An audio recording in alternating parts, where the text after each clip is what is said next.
frequency. It's all about frequency today, how we create our reality through understanding energy, vibration, and frequency, and how to acclimate to frequency that is in alignment with higher purpose, your soul's higher purpose. Today it's going to be a fascinating show with Kristen, Miss Mash. She's in the driver's seat today on ATP Media. Stay tuned. You got to accentuate the positive.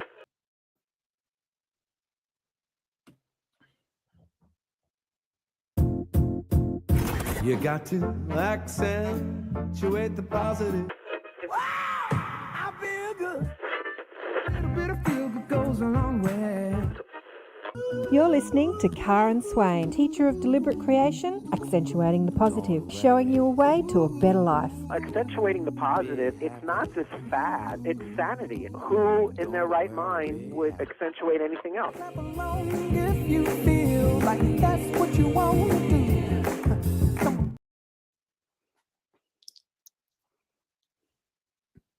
G'day, and welcome to another show, Accentuating the Positive.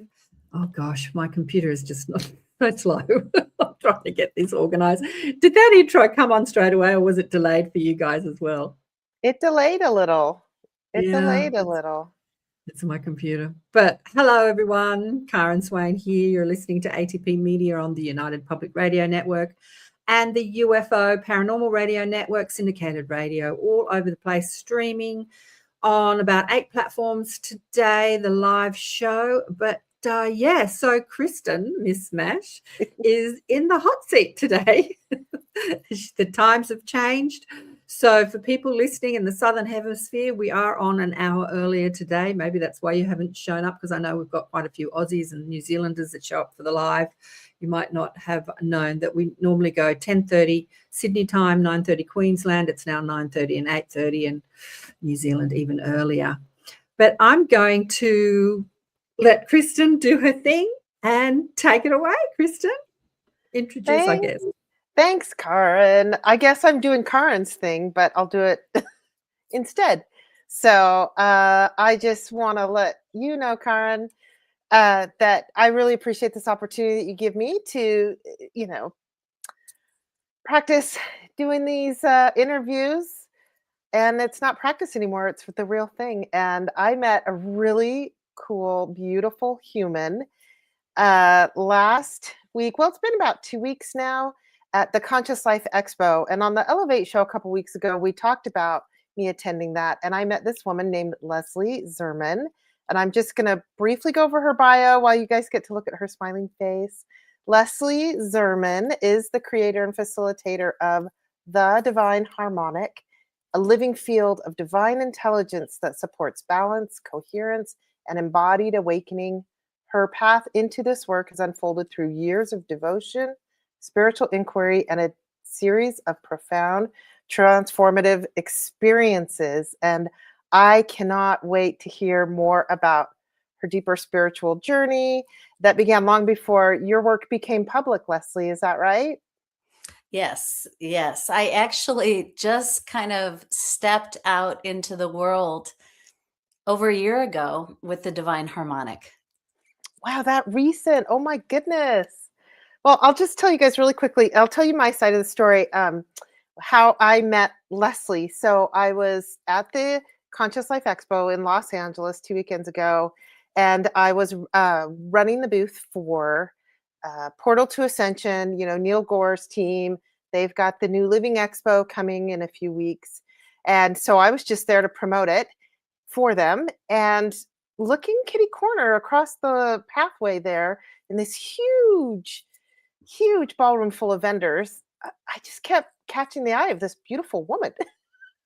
And my first thought was, I know her. Where do I know her from? Where did we go to school together? Like, not just like, oh, she looks kind of familiar. I wonder if I know her. It was, I know her from somewhere. And didn't you keep catching my eye as well? And was it the first day or the second day when we finally introduced each other?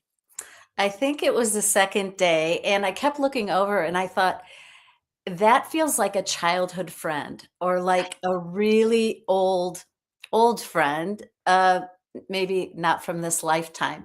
You just look so familiar to me, and I felt such a strong connection with you, Kristen. And it's so nice to be here with you today and sharing this space and each being able to share about our journey. Yeah, yeah, it is really exciting. So Leslie was there in a booth and with these beautiful pull-up signs all about the Divine Harmonic. And I'd love to just see what you want to give a brief overview of what that is before we dive deep today. Yeah. So, I can go ahead and start sharing how it actually came to me I because love that. Thank you. Yeah. I feel like this has been lifetimes in the making, lifetimes of practice for this lifetime.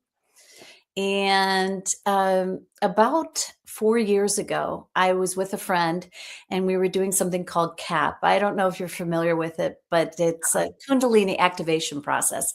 And I looked over at her and I said, I'm going to take a nap. And she said, Take a nap. I said, Yeah, I'm going to take a nap. I'm really tired. And so I closed my eyes, and a few minutes in, all of a sudden this golden orb came to me, and I said, What are you? And it said, I'm the heart of creation. And it merged into me. And all of a sudden I started moving my hands and I was asking, What am I doing? And the message was, You're an orchestrator of the sound of creation that has no sound at all. And I thought, why am I being made an orchestrator of something that has no sound at all? But now I realize, over the years of the divine harmonic manifesting itself the way it has and gaining momentum and my understanding going deeper about it, that there is a sound to creation. And we can actually, when we raise our frequency, hear the angels sing. We can hear the movement of the void or the quantum field or the energy of creation, whatever you want to call it. And all of that is really an experience we can create for ourselves. So over the last couple years, handful of years, the Divine Harmonic has been shared with small to larger groups of people, but I was never doing anything consistently.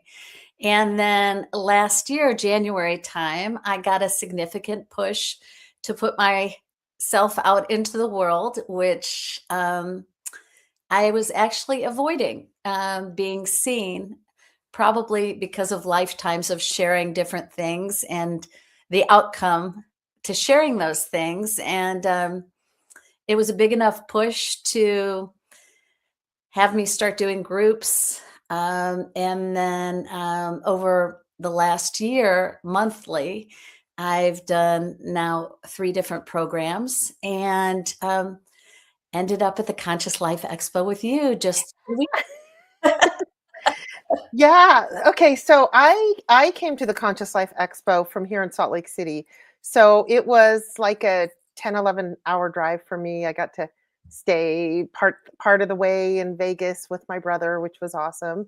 But you're not from LA either. So where are you from? And is this where you do these transmissions and your gatherings and things like that? Like, talk about where you're at right now, where you live. So about 4 years ago, I was still living in Chicago, and I was called to move to Mount Shasta. So I've been here the last 4 years, going through very deep processes to prepare me to bring the Divine Harmonic to the world. So I work with individuals, doing private sessions, online and in person, and also work with groups in Shasta and around the world. So Chicago, Shasta. I have been to the beautiful little, is it a town, village, city of Shasta? That is vastly different than when I've been to Chicago. Like, did you see that coming? Like, tell us about that. So I didn't. For the last 10 years, I've been coming to Shasta, and I've been part of a community called the Stargate Experience. And I used to come here, and it would be like days of intensives, right? 4 days. And at the end of each day, I would just be exhausted and have to process. And the last time I came here before I moved here, it was different. It was kind of like the mountain was reaching out to me and giving me a hug. And at night, I would literally walk miles back and forth from the venue. And it was a significantly different experience. And it felt like I was kind of being drawn here like the pull of a magnet. What was so the mountain was reaching out? I mean, okay, so I'll just get into it because we can talk about anything, especially with all these people that follow us. I mean, that mountain, that's where Telos is. That's where those divine beings have been hiding out or coming and going, and you see those ventricular. Oh my gosh, I can't even say it. The clouds. What, like, how did it speak to you? Because I have, my own experience those times I've been up there for different retreats or stopovers on my way. Like, it's reached out to you? Yeah, so I have a very strong connection with the beings in the inner city of Shasta, which is where they're in the mountain. And I think that I'm not quite sure how far it extends, but it's a crystalline city underneath the earth, and essentially that's where the Lemurians went. Some of them, when Lemuria went under. So, and you have galactics coming in and out of the mountain, and we see ships above the mountain all the time. Um, but it's Shasta is actually still a duality at its finest. You have some people who have lived here for decades and don't really consider it a spiritual place. And then you have many who come here for a spiritual experience. So it's a very interesting mix. Okay. Well, then it was calling to you and you kept going, and then you left Chicago to move there. Like, how did that all transpire? Yeah, so we'll just back up a little bit here if we Oh, can. do it.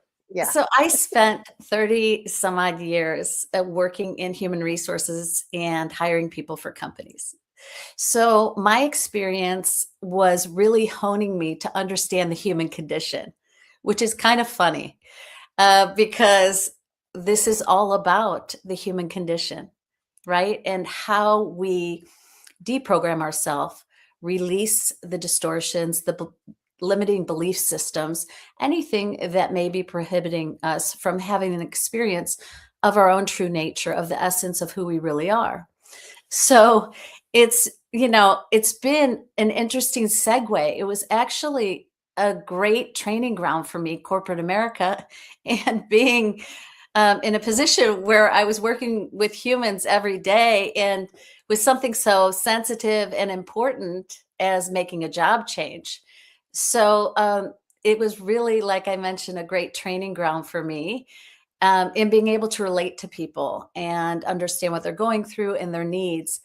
And about when I moved to Shasta, so like I mentioned, I was called to the mountain during that intensive. And funny enough, I had already packed my place up in Chicago. And I thought I was moving to another building in Chicago, but it wasn't happening. And I was like, what's even happening here? Then it was suggested to me that the mountain was calling me. And I had that feeling.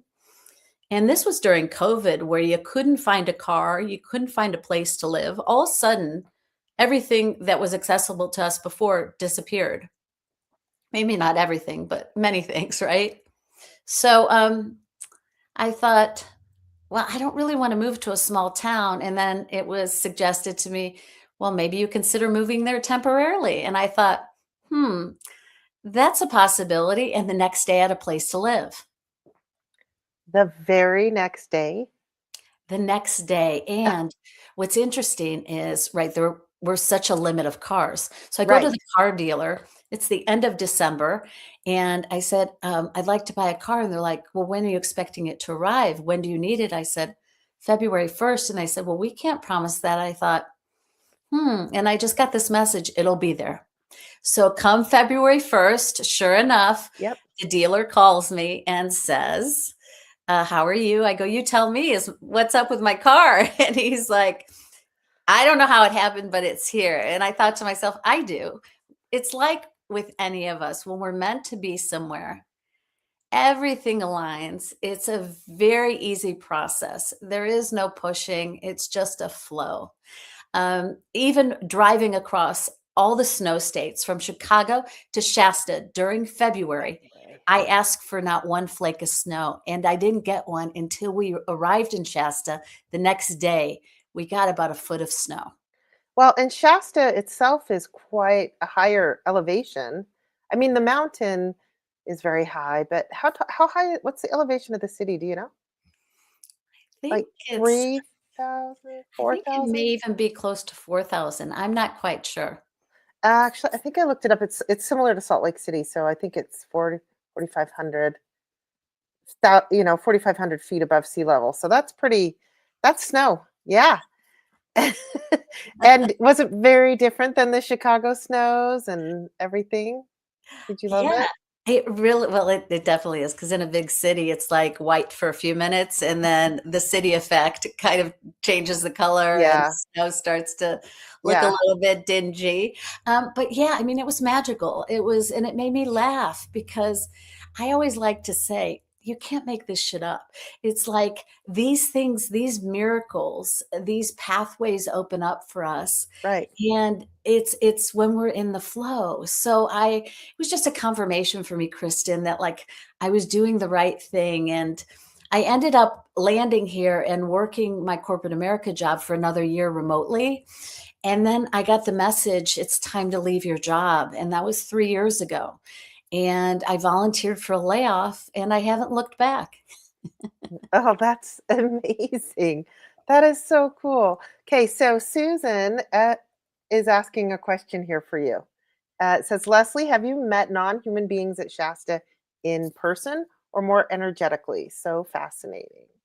Susan, that's a great question. So, more energetically, and they've worked with me quite a bit. When I arrived in Shasta, Susan, um, I wasn't quite sure what I was in for. And we'll say for the first 6 weeks, it was a deep purge. And the support that I got, the beings that show up for me here, um, there's nothing like it. And the frequencies here really can assist us in a significant acceleration.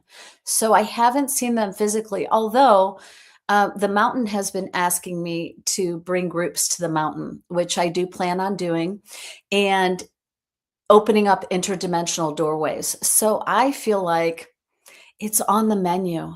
It's going to be coming as we raise our frequency, the opportunity to be able to see what we kind of consider is beyond the veil, which I feel like is something we create ourselves. Um, that will become more accessible to us. It's going to be, I was privileged to be able to do attend a retreat in Shasta. It was a small group, about 8, 10, 10, 12 of us total, I think, with the facilitators. And it was in 2019. So before, the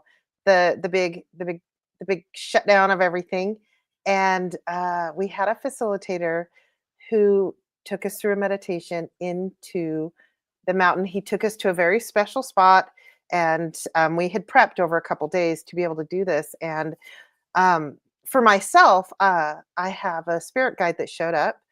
She's a Sasquatch, and she toured me around once we got in that portal. So I've wanted to go back. So I guess I'm coming to Shasta when you do that. So okay, I want to think about this and put this in time space perspective. So that was 2020. And then you said that this divine harmonic has come to you in the last year, but there's got to be some things leading up to 2020 before you trusted and followed that. And then I'd also love to hear about the last few years before it all showed up with the golden orb and the and the sound of creation that has no sound. So where do you want to go talking about all that, sharing that with Well, us? um, It was actually 2021 that I moved. So I've been here 4.5 years now. It was towards the end of like 2021. Okay. Um, so we were about half or three quarters of the way through COVID, just to kind of put a benchmark for people, because I think people kind of talk about dates as being pre-COVID, post-COVID as kind of a benchmark now. Yeah. Um, and so what happened is I got here, and like I mentioned, I worked the corporate America job for another year, but I was guided to just go deeper into meditation. So if you back up about even at the age of 8, I was given my first mantra by the Transcendental Meditation group, um, led by the Maharishi Yoga. And it was like, or yogi, and I thought it was a ploy the children's meditation. They gave you a mantra and you were supposed to use it to clean your room. So I didn't do it. I wasn't going to go along with that. Wait, Anything. okay, back up. You were 8 years old?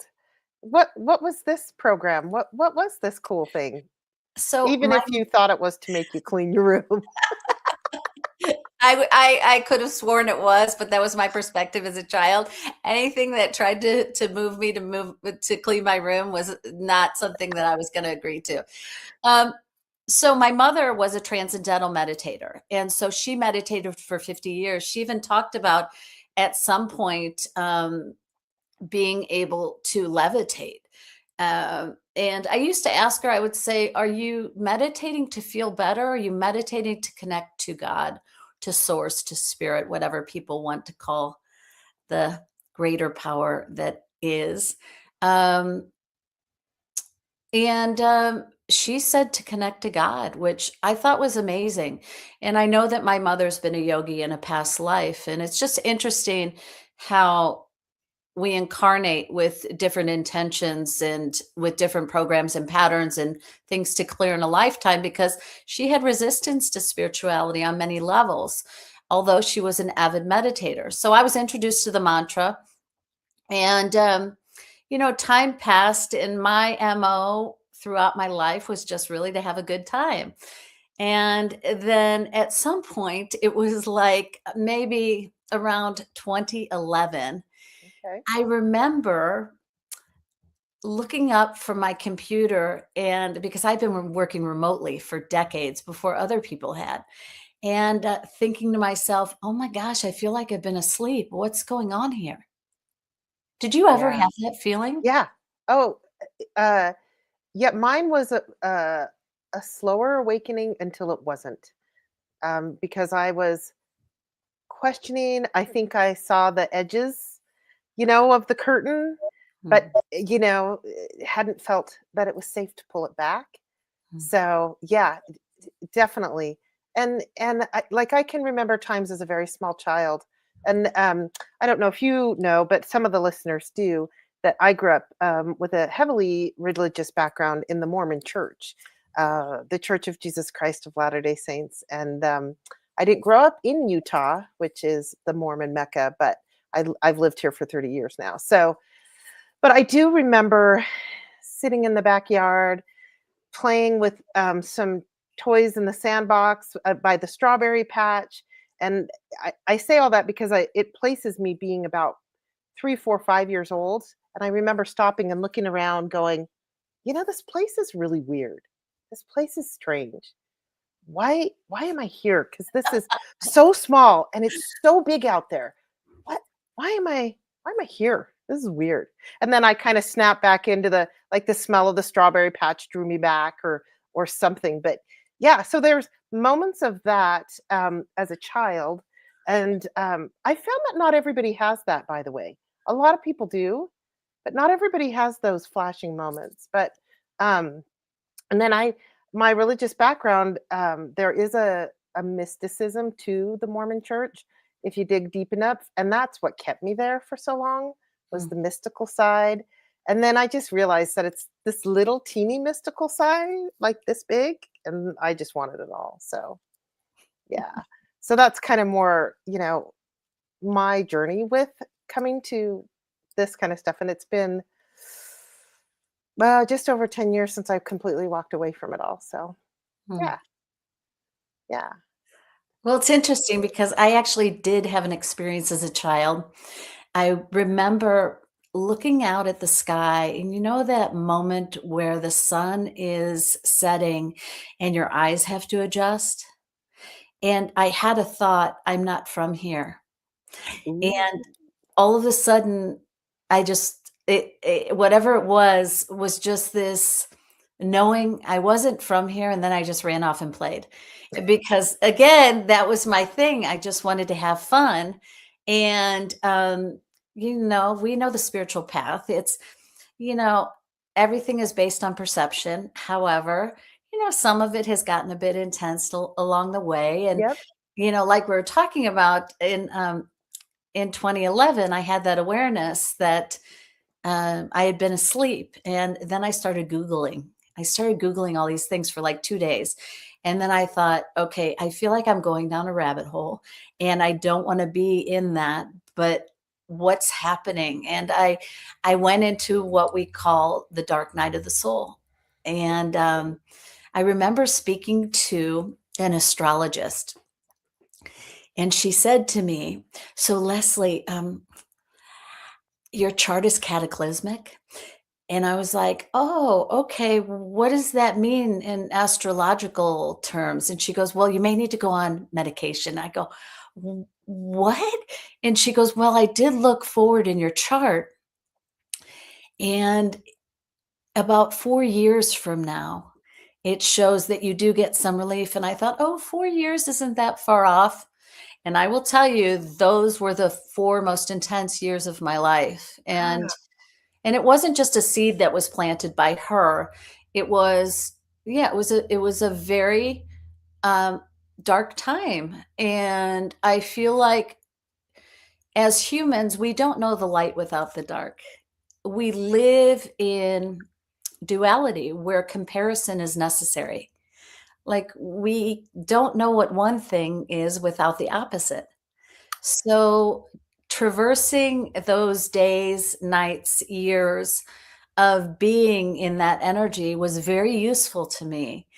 And I remember it started to gently get easier and easier. And during that time, before then, for a decade, I'd been going to sweat lodges, and nothing even compared to what I went through during those 4 years. But again, I do feel like things happened for us, not to us. And it was a great opportunity for me to really dive deep into my shadow and understand that we're all actually made of light and dark. Yeah.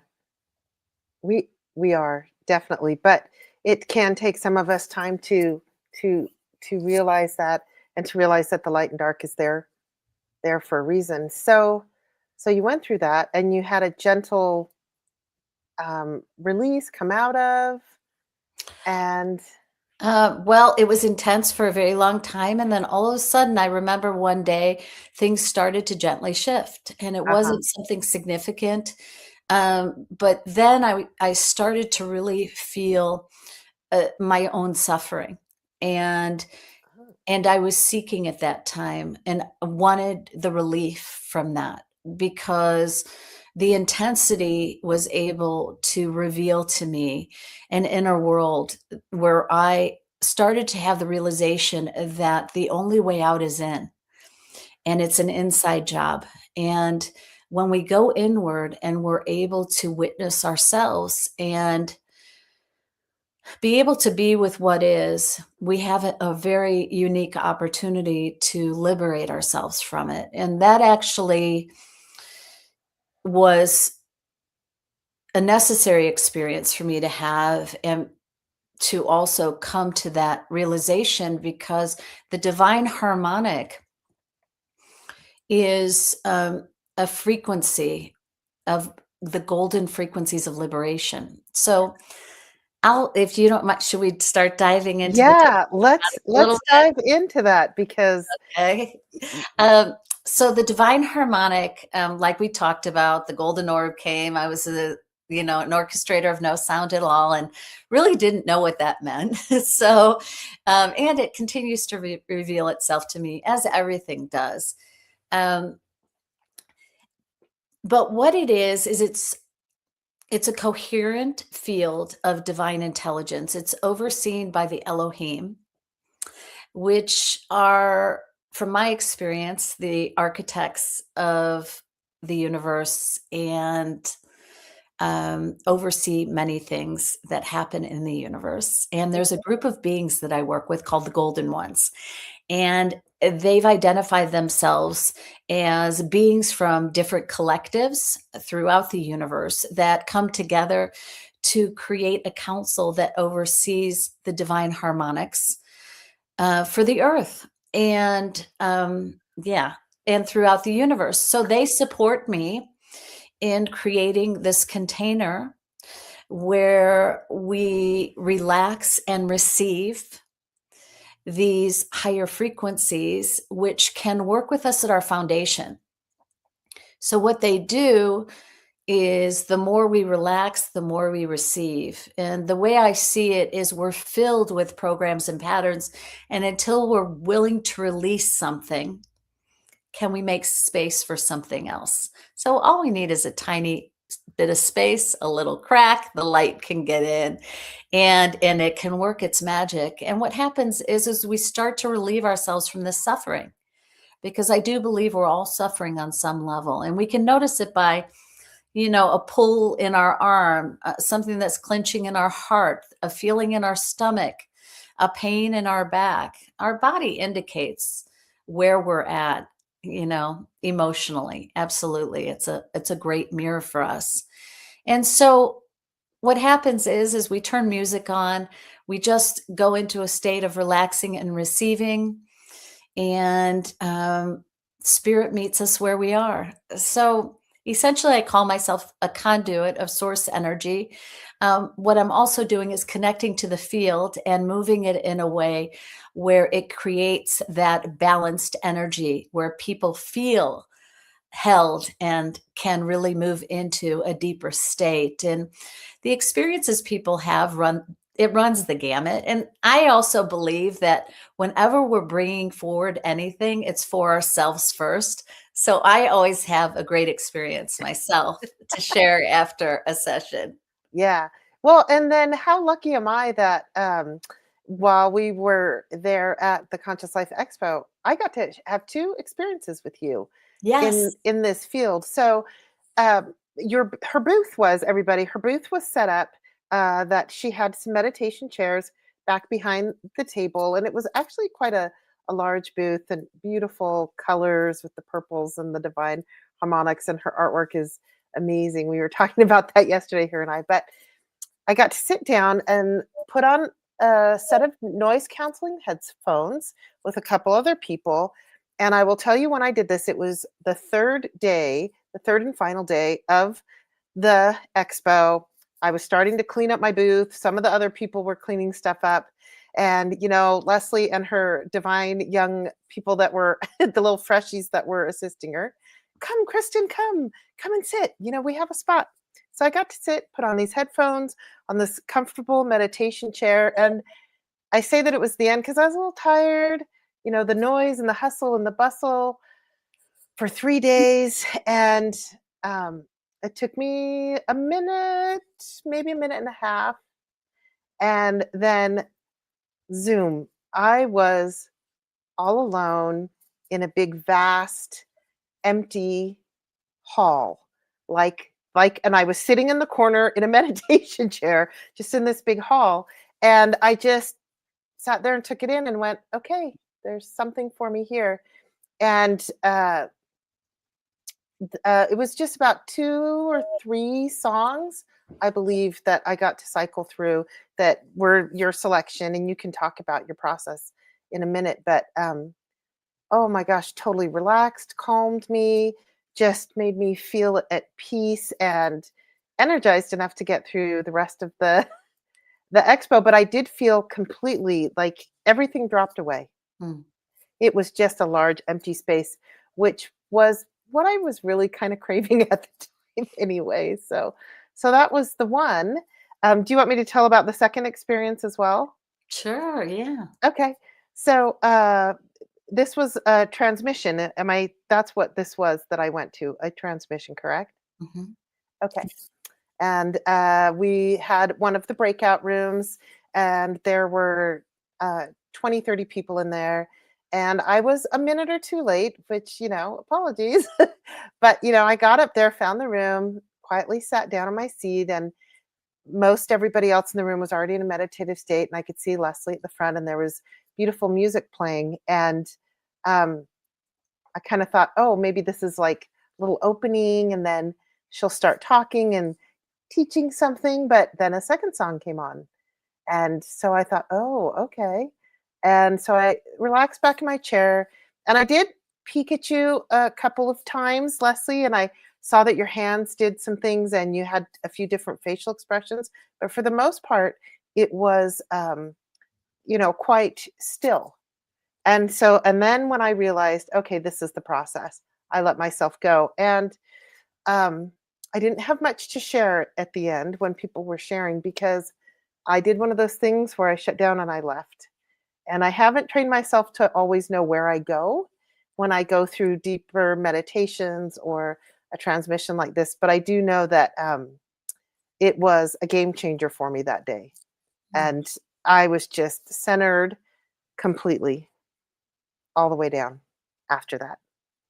So, and I don't know how long it lasted. To be honest with you, an hour, 45 minutes, a half an hour. I don't know, because I left.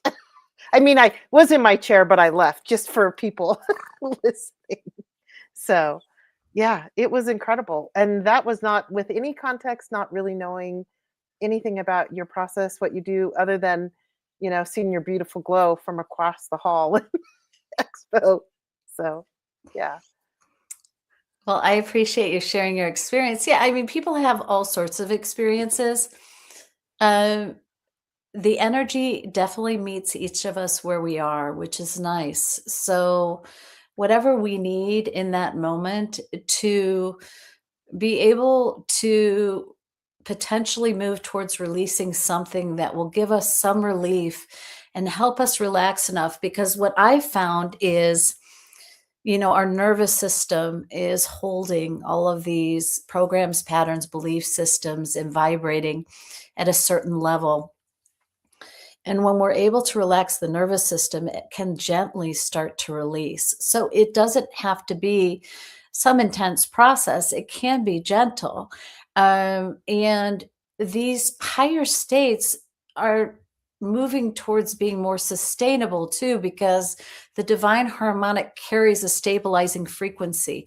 And because these frequencies are intended for liberation, and, um, my experience, which I guess we can talk about at some point here in the next few minutes, Yeah. of liberation is to be free. Free of what? Free of our programs, patterns, limiting belief systems. And I believe that's the source of all of our suffering, Yeah. because it really, they run the show, and a lot of them are unconscious to us, which is why sometimes we'll say, oh, that's the way I am, but I don't know why I'm like this. It's because we don't know why, because it's unconscious. And then as these things become more conscious to us, we have this unique opportunity to potentially let these things go.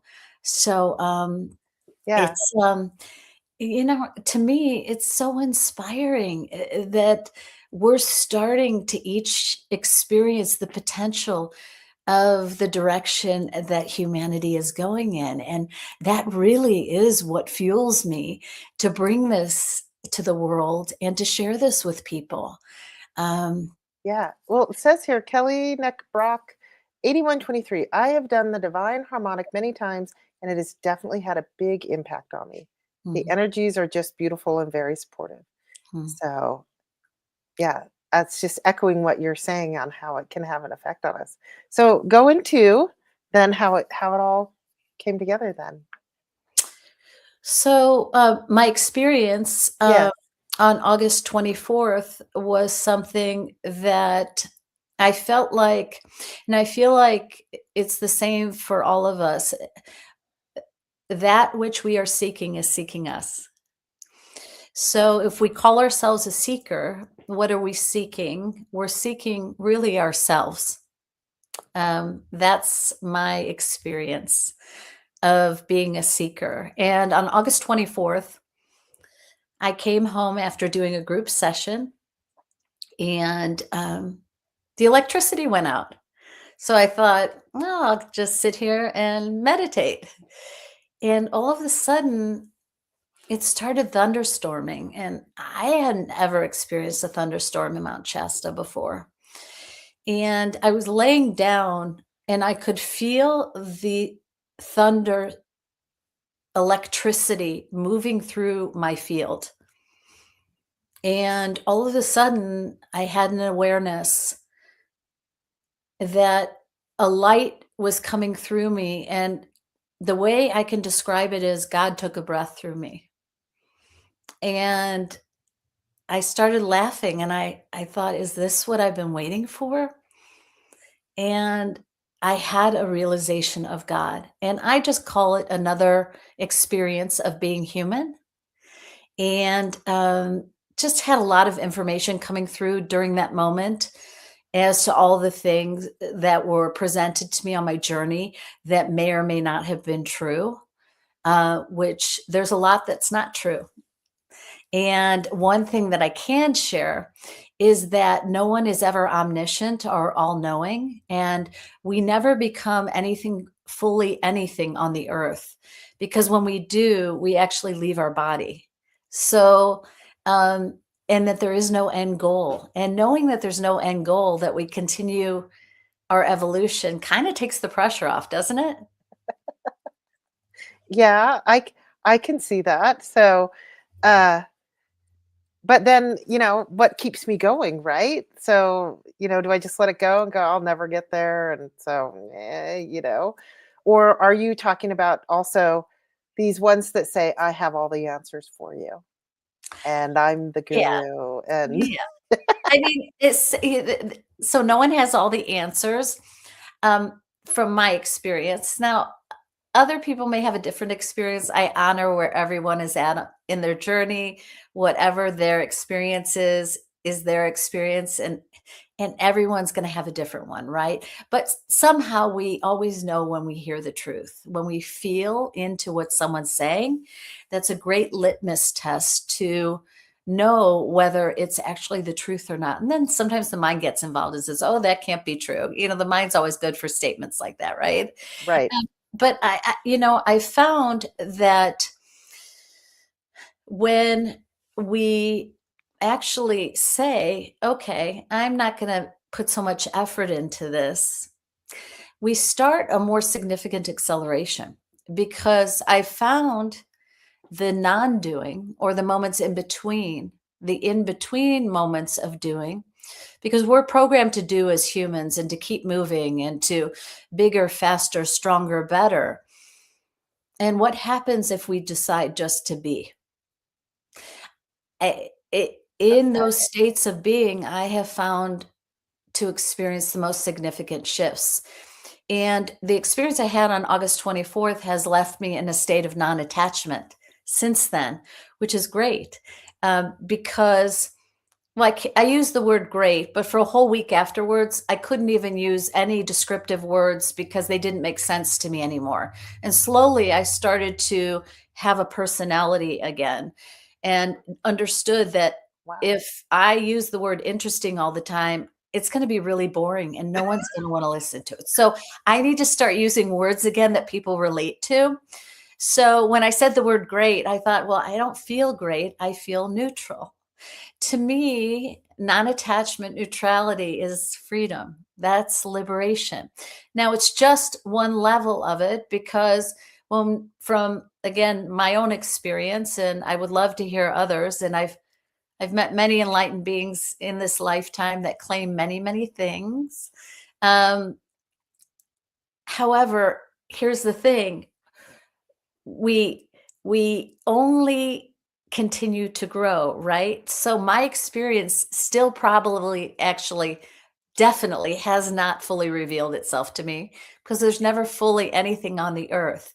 But as it does continue to reveal itself to me, Mhm. more information, more knowledge, more wisdom will come through from it that I can share with others. And what I do feel that's important about sharing is that as each of us has an experience like this, because we're all connected through the morphogenetic field of humanity, we actually open the door for another so others can walk through.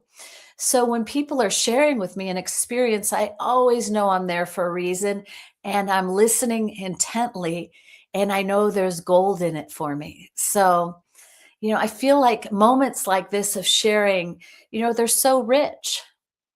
Yeah, that's why I'm drawn to watching podcast shows like this, where it's more of a sharing. That's what drew me to Karen's shows all the time. Is her the way that she is having a conversation with the guests because they're sharing back and forth.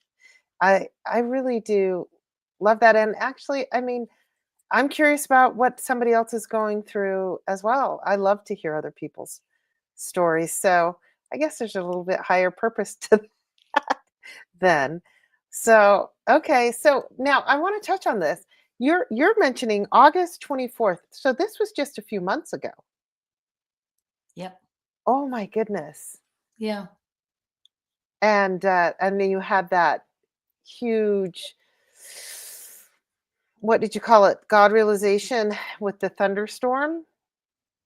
And you'd been working with the divine harmonic before then? When was the golden orb? When did that come in relation to that? So that happened 4 years ago, Yeah. just over 4 years ago. And then it percolated and I worked with some groups and did some sessions, but I hadn't really put myself out there in a significant way, like having a website like I do now and a calendar where people could actually schedule. It was like if I run into people and it resonates with them, then something would happen. It's kind of like that too now. It's like I feel like whoever is drawn to it is drawn to it, and whoever isn't, that's okay too. All roads can lead to Rome. I have found though that there are some like less windy roads we can traverse, and the divine harmonic has the ability to uplift us. And I didn't touch on one key thing is that I did mention that it's a stabilizing frequency, but it starts to assist us in having a higher and higher threshold or starting point. So we start to have a more sustainable lived experience of being in a high frequency. Well, check this out. I don't mean to cut you off, but Suli here says, I have attended 12 transmissions from Leslie, and my being has been altered in so many beautiful ways. It changes me permanently, not just a temporary feel-good sensation. I highly recommend. So do you know who this person is? Yes, I A know little shout Sue out? very well. Oh, Yes. good. Yeah. Oh, okay. So that's just echoing exactly what you're saying. So it's not just a temporary relief. It's not something to just get me through the expo. I was altered permanently at some there is what you're saying. Yeah, because these frequencies are frequencies of liberation. And what they do is they give us an opportunity to really shift in a way that is sustainable more into those newer golden frequencies that we haven't experienced before as we experience them more and more. Like anything, it's a process. Is there a silver bullet out there? I haven't run into it before, but like I mentioned, there are some straighter roads to get to where we feel like we want to be. And for me, it's about how we can relieve ourselves from suffering and we can feel freedom and live the life and co-create the life we really want to have. And to me, the Divine Harmonic has been a great gift to me. And now I get to share it with others. Like I mentioned, it supports me in such a significant way. And my dog left his body about 3 months ago, and he comes through to the Divine Harmonic now when I give Aw. sessions to support the container. Yeah. Yeah. Well, then what? Okay. So you and I have talked about this independently.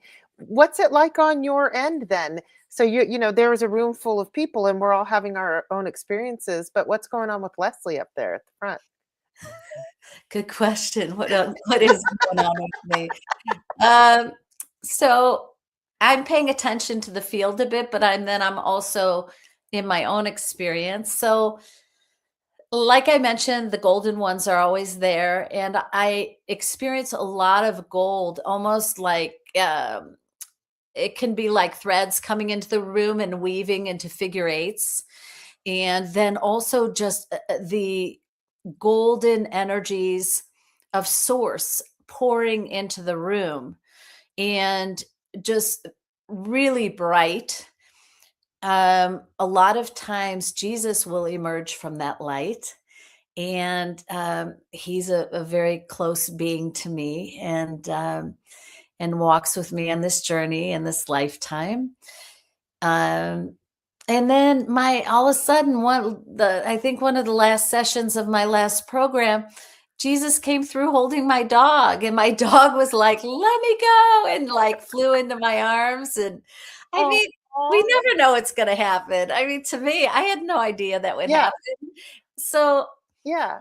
I Okay. feel it's an example of like we're being supported in so many ways, and a lot of it we're not even able to see it. And then when we start Oh, seeing yeah. it, as we raise our frequency, our inner vision starts to emerge more too.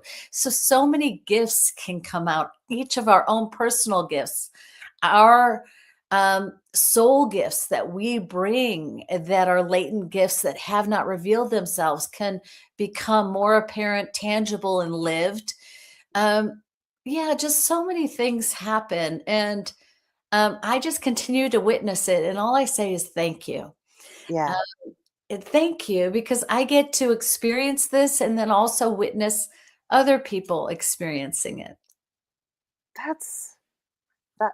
Yeah, that's so cool. Okay, so then clarify for me and the audience as well. And you've got a couple of people that are here, chiming in with their questions and things like that. But um, uh, describe, like, are these online? Are they only in person? Like, do we all need to go to Shasta to do this? Like, what's I mean, I'll go to Shasta at a heartbeat if I can, but Please, everyone come to Shasta. That yeah, actually would be a lot of fun. yeah. Um, so it's online and in person.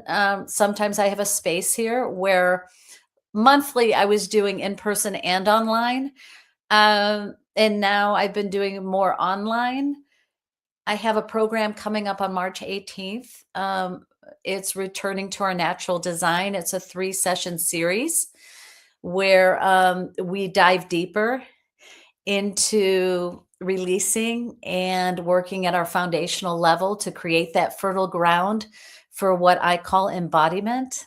Embodiment of what? Of some people call it our superconscious, our soul, our higher self. And those sessions last about an hour and 15 minutes, hour to an hour and 30 minutes.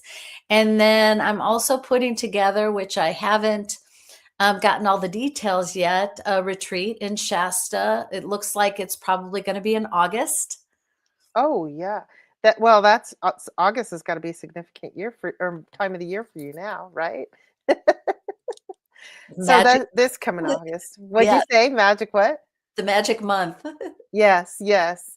Um, okay, so we actually are on a radio show, and I believe we need to do a station ID.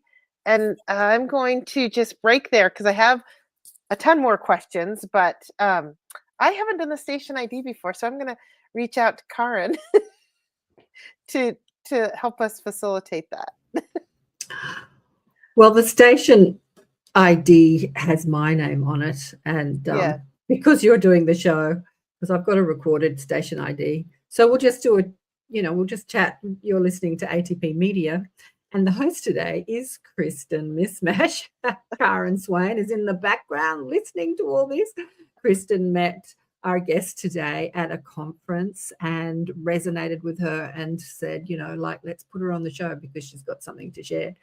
So we are on the United Public Radio Network and the UFO Paranormal Radio Networks on 107.7 and 105.3. Oh, no, that's the wrong one. Here we go. I'm putting up Elevate, 105.3 FM syndicated radio, streaming all over the world through the syndicated radio networks. And I've been interested to listen to your chat, ladies. Kristen said she's got a million questions. There's a couple of things I wanted to say, Leslie. CAP and the Stargate, two things that I have done. Well, actually, a friend of mine used to date Venant, who created the CAP experience. Did you do it with Venant? I didn't. I was doing it online with one of his practitioners. Okay. Yeah. So I've had a few friends do it and I've experienced it. And the Stargate experience, Brigitte and Julianne came out to Australia and they did some sessions in the Blue Mountains, which is about an hour or so away from my place. And so I went up there and met them too. So it was interesting at the beginning of this, you mentioned both those and I'm like, I'm related to, I've been to both of those because Bennett is actually an Australian Japanese guy. He's actually an Australian guy. And just listening to your talk, Kristen and I have spoken on Elevate about healing and different forms of healing. And I shared that it's always about meditating. And all these systems are really about going within. Like you were using somebody else's system, the Stargate system and the CAP system, and yet you found your own resonance, your own gift to the world. And I think that that's, what all the systems offer. They offer you a return to yourself, a return to your soul plan, a return, like even Kristen, when you were saying you were doing the harmonic resonance, the thing you found yourself in a hall, like it just connects you to your own guidance. And that's really what meditation is all about, to get you out of the subconscious programming and back into connection with your soul. Yeah. But I can't sit in meditation all day. I mean, I've got to do the laundry and the dishes and I've got to fuel my body. And so, the meditations, hopefully we get the information and the transmission to carry us through. That's what the whole point is. Yes. Did you want to comment on that, Leslie? Yeah. Yeah. So I feel like everything can become a meditation. Absolutely. And even when we are doing our dishes, if we're conscious of doing our dishes and we're observing it, it actually becomes a meditation. And that's why I always tell people, it's like, meditating, if people feel like they don't want to sit there, close their eyes, even just listen to music, and even the Stargate plays music because it really helps us go deeper and to relax. And what does it do? It engages the mind. And so it's, if we're able to even walk and, observe our own walking, it becomes meditation. So I feel like everything's an opportunity to meditate, Kristen. Yeah. Yeah. And Mish was saying, apparently doing dishes is a form of meditation, said a man, lol. But I will echo that I have had some of my most profound meditations or personal releases doing the dishes, because it is a meditative state for me. That hot, steamy, bubbly water, the hands doing rote things, so I'm sort of out. But I also think the water is this incredible conductor. I mean, it is a conductor of electricity. We all know that. And so I do find, people that get a lot of information in the shower. Well, I don't think it's a coincidence. I agree with you, So yeah. Well, okay. So these are some of my questions then, is that you and I have chatted off and on over the last 2 weeks since you're my best friend. You're my new best friend. And and you mentioned that you have been in some really cool places in the world. Like you've been to India. And so you've been a seeker. You've been doing journeys. You've been doing all kinds of things. Do you want to tap on any of those experiences that you could share with us that led you to where you are? Yeah. So I just love hearing these. So please. I've traveled quite a bit, and I always feel like I'm guided to go certain places. And for me, and I feel like for everyone, when we're guided to go somewhere, there's something there for us, especially a lot of these ancient cities and sacred sites that hold so much frequency, divine wisdom. And when we go there, it's like we connect and we tap into something ancient. And it really can elicit a deeper awakening. I've been to Egypt twice. I've spent over 6 months in India, and will at some point will be at some point here. I'm not quite sure when. I'll be guided to take a group to the Himalayas. Yeah, and even in England and Stonehenge and just these sacred places where ceremony was held, where these ancient culture societies, spiritual groups really left behind so many gifts for us. Italy, and I'm actually going to be spending quite a bit of time there this summer. I feel like we all have had past lives, and these places, carry memories for us and really carry gifts for us. I love to travel, and I really just go with my guidance wherever I feel like I'm meant to be. And in the past, a lot of times it's been to a Stargate intensive because, like I mentioned, I don't know if I had shared, I've been with the Stargate for over a decade now. So they've really seen me through a good portion of my process. Yeah. And it's such an amazing, powerful tool and path to walk. And the Stargate experience, I highly, highly recommend it. Okay. And they're actually out of Shasta. They live in a place called Weed, about 10 minutes away now. But and Alcazar, the being that comes through them, had just shared recently that the Divine Harmonic functions similarly to the Stargate. Interesting. So, yeah, and ultimately, they're all high frequency experiences, leading us, guiding us, kind of almost luring us to be in a higher state. And I feel like that really is, for me, it's been the focus. How does this feel? Is this light? Is this supportive? And if it is, then I would continue to do it. If it isn't, then I say thank you, that maybe that's not for me. But all of the traveling has just added to my connection and what my drive and desire was to know myself. And like I mentioned, I had that experience on August 24th. For me, it was just another phase of being human and knowing more of who I am. Yeah. Thanks for answering that for me, because it illustrates some of our paths. So I've been able to travel a little bit. I got to go in 2019 to Australia, and I got to actually meet Karen and stay at her flat for a bit. And I had a very spiritual experience at Uluru in the center, the big rock.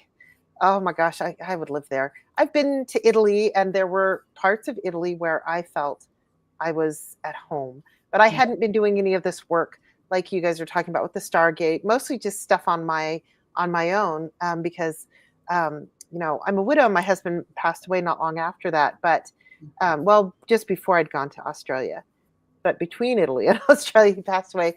But he wasn't into any of these kinds of things, and so it was just more a path on my own.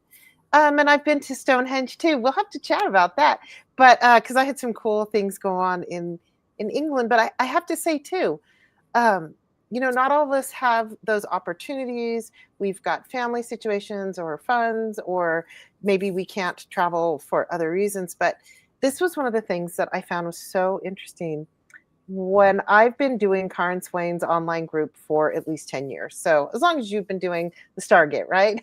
I've been doing some online groups with Karen, and it has always been through Zoom. And uh, and so I was very familiar with it before everybody else did during, the big shutdown and everything. And a lot of people I recall were complaining, oh, I'm going to do this meditation, or I have to do this class, or I have this thing and I have to do it on Zoom. And I just don't feel like we can be so connected, or I have to teach this class now. And it's something spiritual. Some of the friends that I know that are facilitators, they were really concerned. But I recall that we noticed in the group with Karen that, when I go in a group and I'm in person, I become a part of that collective experience, even if I'm having my own. And the frequencies of the entire room can alter, shift, change, everything that's going on. But when I'm sitting home, like I am here with you, and even if I'm on this call with 20, 30 people, you could lead the meditation or guide me or do the transmission. And sometimes it's a deeper experience, I'll have to tell you, because it is just me being guided to connect directly in. And that doesn't mean that through that quantum entanglement and all of that I didn't connect with the other people on the call. I did. But I'm not going to say it's a better experience, but it was a very deep experience, and I'm really grateful for that too. So yes, you've traveled. I've gotten to travel a little bit. But yeah, we can also just do it. Like you say, you've got these online transmissions that you're going to be doing. I think that's amazing. Although, Mish says here, if I dug a hole from Mount Shasta through the earth, you end up in the ocean near Madagascar. But let's all just dig our way. Maybe we'll bump into the Lemurians. I don't know. But yeah, so I'm curious about the golden ones a little bit more. When you were talking about all of your travels, I mean, did they only really come to you once the golden orb came and these more recent transmissions, or were there elements of them with you in all these beautiful places all over the world? Because you said that they're from different collectives. Yes? So they are from the different collectives that support humanity: the Melchizedek Collective, the Merlin Collective, the Magdalene Collective, the Sophia Collective, the Hathorian Collective. It goes on and on, the Lyran Collective. So what happened for me is that I could feel these beings around me, and I would see gold, and they just became more apparent to me. And I've had others reflect back to me also their experiences of them and who they are. And Julianne of the Stargate was one person who had come to one of my sessions, and she said they came to me. I met the golden ones introduced themselves to me. So essentially, they had been more of an experience, and they continued to reveal themselves to me. And if I look back on where I'd traveled and what I'd done, in reflecting on those times, they absolutely have been walking with me. Yes, and have been guiding me through my life, maybe not in the magnitude that they do now, because I was at different phases in my journey and was not in a place where they were probably even able to support me at some points, because I wasn't aware enough. And I always like to say, we don't know how aware we are until we realize how unaware we are, and that we get a little more aware, and then we have a little more awareness, and we reflect on that. So, right. So Yeah. And when we're in those, moments where we're deep within ourselves, and moving more into kind of that awakening phase, I feel like we're less open to it. At least I was, because I didn't have the awareness. And then all of a sudden, I started to have more clarity on beings around me and the support that I'm receiving. Oh. So you're better able to recognize it now. Yeah, and they tend to have different energetic signatures. Hopefully you become the golden orb. Yeah. I Aren't mean, we all gold orbs in our core? And that sounds sarcastic, but no, aren't we? well, maybe not a golden orb, but yeah, I mean, hey, I'm up for the experience. I'm all about Yeah. experiences. So why not? Yeah. Yeah, no, I feel like that's more of an energy, and we're in an embodied experience because we're in a body. Right. And so it's just different. But who knows? Maybe another aspect of me is a golden orb. I don't know. um, but yeah, so I just feel like we're here to have experiences, and when we align to opportunities to have a higher frequency experience where it can allow us to go deeper within ourselves, to understand more of who we are, but more so to feel who we are and what's going on.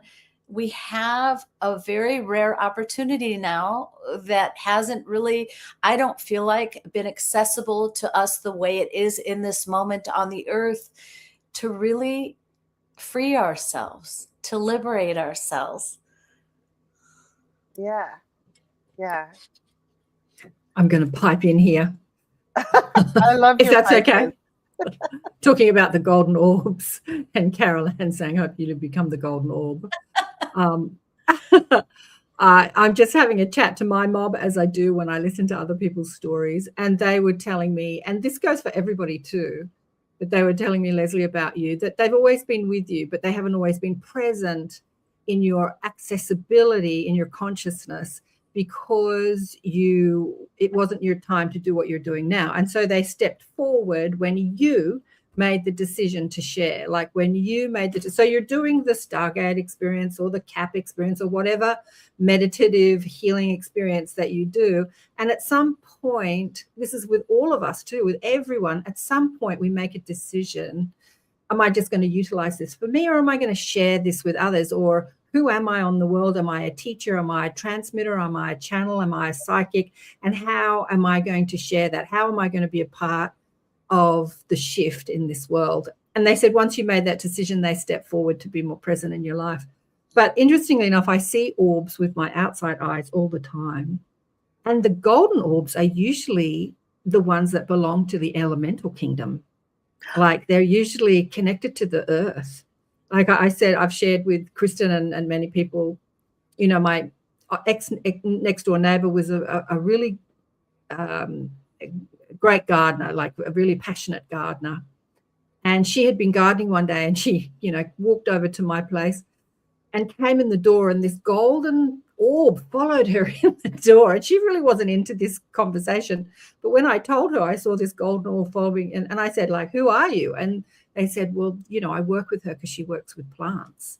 Yeah, so it's interesting, the gold energy. It can be connected to the earth. But Kristen, you went, oh, what did you? Well, yeah. So I was at a spiritual retreat, and I was in Otter Creek or Otter Crest, Oregon, which is in the Pacific Northwest as well.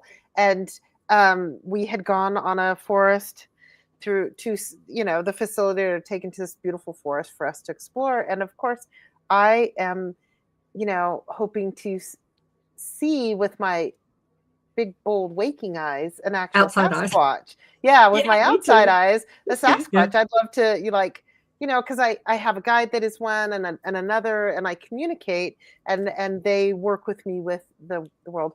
But anyways, I was being very still and sending out, the vibe and the love that I do when I call them, and I wanted to see one. And I looked up the hill. I was on a path, and there was a hill up here, and it went down here. And I looked up the hill and just stood there, and I saw a golden orb, and it was large, but it was distant, float by. And I was like, and Sasquatch or Bigfoot, however people, believe them to be, they really are the elementals. They're part of the fairy realm. And so when you said, "Oh, the golden orbs and elementals," and I just went, "Yeah," Yeah. and I was Yeah. taken back. So I got excited. I was taken back to that beautiful forest day. So Yeah. Yeah. do you But see this, golden orbs, Leslie? The golden orb, the heart of creation that came to me was the one that was most pronounced. And periodically I'll see them, but I have a little quick funny story about seeing orbs. One day I was walking down the street in Chicago and I was talking to my guides and I was like, okay, I understand this is a collective awakening, but what's going on? Why can't I see anything? And all of a sudden I saw these orbs around me. And the message was, what would you do if you saw these all the time? And I was like, paying attention only to the orbs, right? Yeah. And being in awe of the orbs and really kind of missing everything that's going on in my daily life. So I feel like it comes and goes, but it hasn't been a mainstay for me because it could be a little distracting. Yeah, definitely can be. Definitely Yeah. can. So, man, the time goes fast. Karen always says the time goes fast, and she's right. So, what else do we get to know about you? Like anything else you want to share? Any of your experiences in your travels? Or I just want to interject here, and the different frequencies and energies that work with us, both as humans and as teachers and as star seeds and as way showers and however you identify, change according to what you intend to do with your life. Like the Golden Orb said, they've always been with you, but they step forward when you made the decision. So that's with everyone, whether you're working with the earth energies, like you want to, speak to Sasquatch, see a Sasquatch, or you're gardening. Like my next door neighbor is not into this stuff at all. She was very Catholic. She was very into her religion, but didn't understand my vernacular on all of this. She did love the fact that I said I saw a golden fairy follow her in the room. She loved that. She thought that was great. But they're all there working with us all the time. And it's interesting what you say, Leslie, about seeing them. I said the same to my guides when I was interviewing or having a conversation with a medium who can see spirit as clearly as people. I said to my guides, "Ooh, I want to do that." And they said, "No, you don't." And I said, "Why don't I? Why wouldn't I want to do that?" And they said, "Do you know how distracting that could be? If you saw spirit as clearly as people, you don't know who's human, who's spirit. Do you know how distracting that to navigate this world is hard enough? Try and navigate that." And I thought, oh yeah, that's exactly right. So like you, we can choose. Do I want to see orbs with my eyes? Do I not? Where do we want to put our focus? But we can turn it off and on. I'm completely obsessed with Chris Bledsoe. Do you know who Chris Bledsoe is? No. He was an American businessman, and he had an encounter many years ago where he saw like ET beings and orbs and all this sort of stuff. And for 5 years, growing up in the Bible Belt, you can relate to this, Kristen, he tried to share his experiences with people. And he said he went for the 5 years of hell because everyone said he was possessed by the demonic, forces. And he said child services were trying to take his children away because they thought he'd gone insane and all this. So his story is really interesting. So he cries out to the God, the universe, God, he calls it God, I can't take this anymore.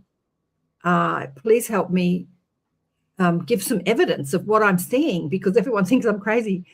And then this golden lady appeared. You called it the divine of creation. What do you call it again? The heart of creation. The heart of creation, yeah. So it's the same energy. It's been called Hathor with the Egyptians, Isis with the Hindus, and Mother Mary, Mother Earth with the Christians. Like it's that same feminine principle that is the heart of creation. And so this being appeared to him and gave him all these prophecies, but also made all the phenomena so he could take photographs of all of it. And anyone that goes to his house can see it with their outside eyes, like made the phenomena real enough for our physical senses to perceive it. And he's had NASA scientists go out there to his property and and skeptics and all sorts of people, and they all get to experience the phenomena with their outside eyes, with their physical eyes. And so that was his agreement with the phenomena, as he calls it, with spirit, with the other dimensions. And yeah, it's so fascinating what our agreement is. We all have an agreement with our spiritual team, how much we can perceive with our inner eye and outer eyes, and what we want to do with it. Yeah, so I just wanted to pop that in about 2 minutes ago. It's perfect. It's perfect. And what a great reflection Chris received by that manifesting for him. I mean, he must have been ready to celebrate. Like, finally, I can vindicate myself. Absolutely. And since that happened, his life has exploded. The 5 years of being demonized, and they wanted to cart him off and put him in a mental asylum and take his children away from him. And now he's got presidents calling him up. Like, it's so fascinating how his life changed. But yeah, he calls that energy the lady. That's his name for it, the lady. But it's that same principle, that divine creation, the mother of creation. Yeah, called many different things in many different traditions, but that same energy, golden energy. She was gold, he said, Yeah, so it's beautiful, and we can all access it if we choose to. If we choose to. We're all a part of that energy. Yeah, and I think as women, when we incarnate as women on this earth, we are to wield that energy, to like utilize that energy, that creative energy, psychic energy, intuitive energy, creative energy. Yeah. But just as women, or do the men get to tap into that? Oh, the men absolutely divine get to tap feminine too, Absolutely. There's no separation in source, we separate male, female. Yeah. It's just the aspect of the whole, because we're both male and female. But it's that aspect of the whole, that feminine principle, that has been so suppressed over the last few thousand years because of the patriarchy. And that aspect is rising. And it's coming in the form of many things, but it's coming in the form of making people more aware of their psychic abilities, maybe people more aware of their nurturing side, that connective side, that mothering side. But that's in both men and women. Yeah, it's not exclusive to women. But I think that when we choose to come in as women, like we're a gang of women here, we're a part of bringing that energy more to the forefront, more into the world, and asking people to recognize it within themselves, either whoever they are, male, female. Golden feminine creative principle. Leslie, what do you want to say to all that? I agree. I feel like we incarnate as women in this earth walk for this journey to bring through the divine feminine aspect of God, because we all, like you said, Karen, carry the divine masculine and feminine inside. And how that actually bridges to the divine harmonic is that balance. The balance, when we find that balance between the two, we just become the presence of that unity consciousness. But we all carry it, and everyone has gifts, and everyone has the ability to access those gifts, and the world is ready for you. So whoever is feeling, I just want to share this, if you don't mind, if you're feeling like you have a gift you want to bring forward, please do. The world is waiting for it. Yeah, absolutely. Let's try this little number here. Oh, there we go. Oh, I'm a little big. We're going to scoot that back. And that, how does that tie into your, like, the being and the doing? Like, because there's the combination of that. I do have to do, and then I get to be, right? Well, I feel like when we take more time to be, and understand that the doing comes when it's necessary. Like, there are certain things I have to do. I have to put a website up. I need to let people know I'm here. Otherwise, will some people find me? Yeah. but maybe the ones that would have connected with me through the website wouldn't find me. So there are certain things that we need to do when we kind of take a step back and see where we're putting our energy, where our attention is going, where our energy ends up flowing. We probably find a number of areas where we're exerting a lot of energy and doing where maybe isn't so necessary. And we can just relax a little bit more. And as we relax, we have the ability to experience more of who we truly are, just merely by relaxing. But, Yeah. sometimes relaxing is a tall order for us, Oh, definitely in this Western world. I can attest to that. But what I'm getting to then is, as I relax, going back to something else you said earlier, what I am seeking is seeking me.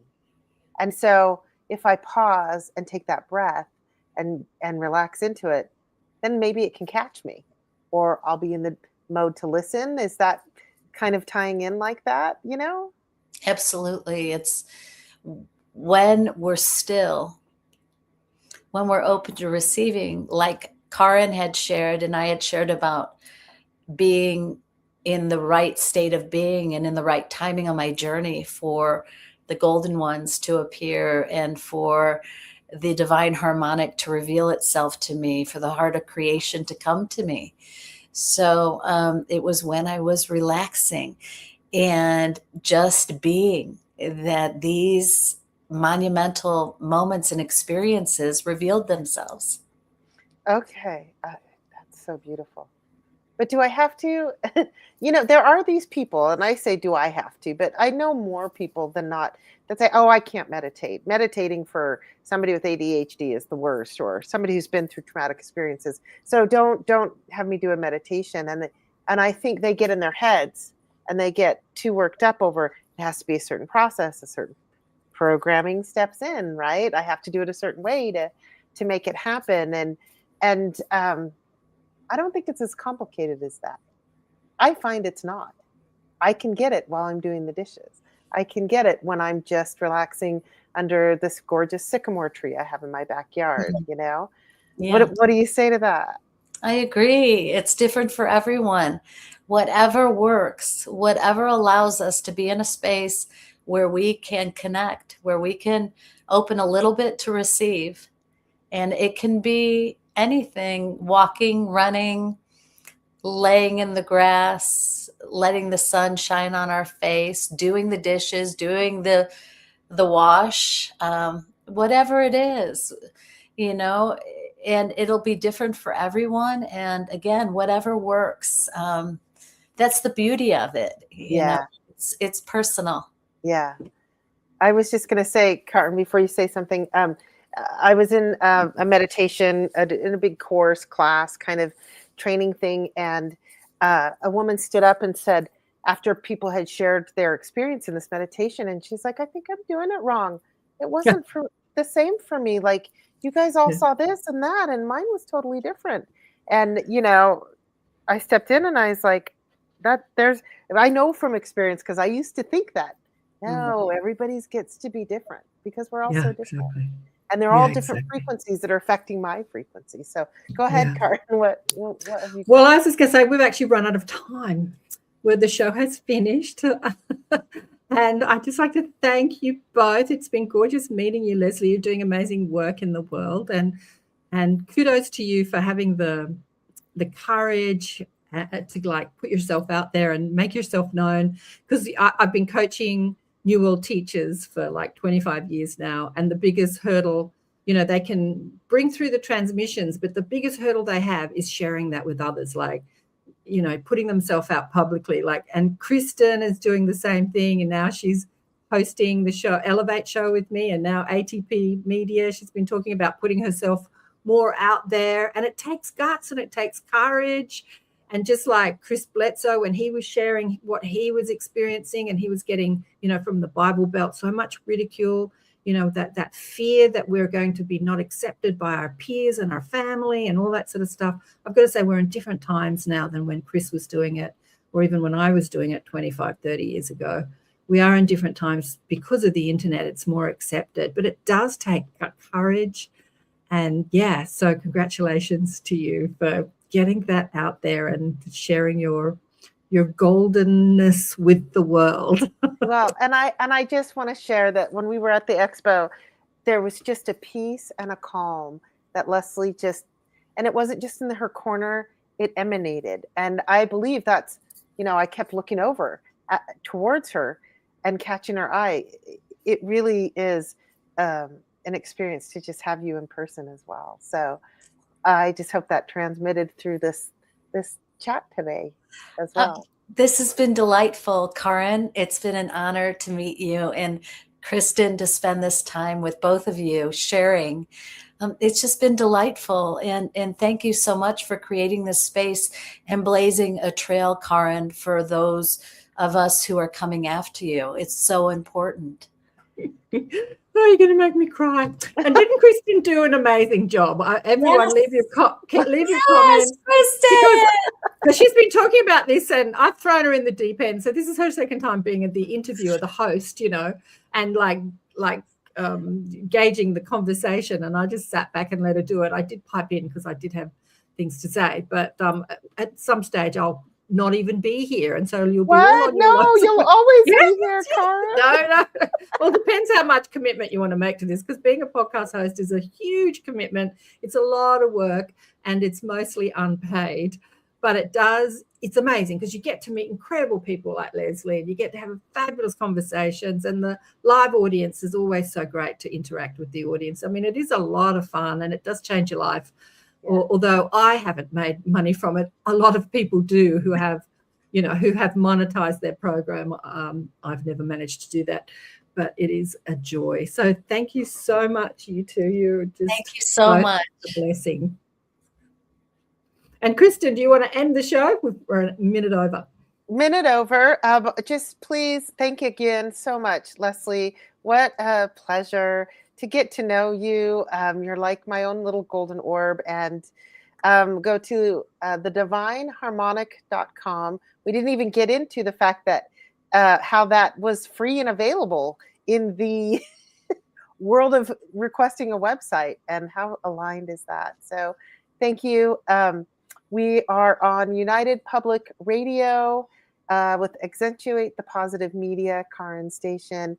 And I don't know all the call letters, but there it is, 107.7 FM and 105.3 FM, United Public Radio Network, the UFO Paranormal Radio Network. And thank you. Have a good, lovely, blessed day. Do I hit the button?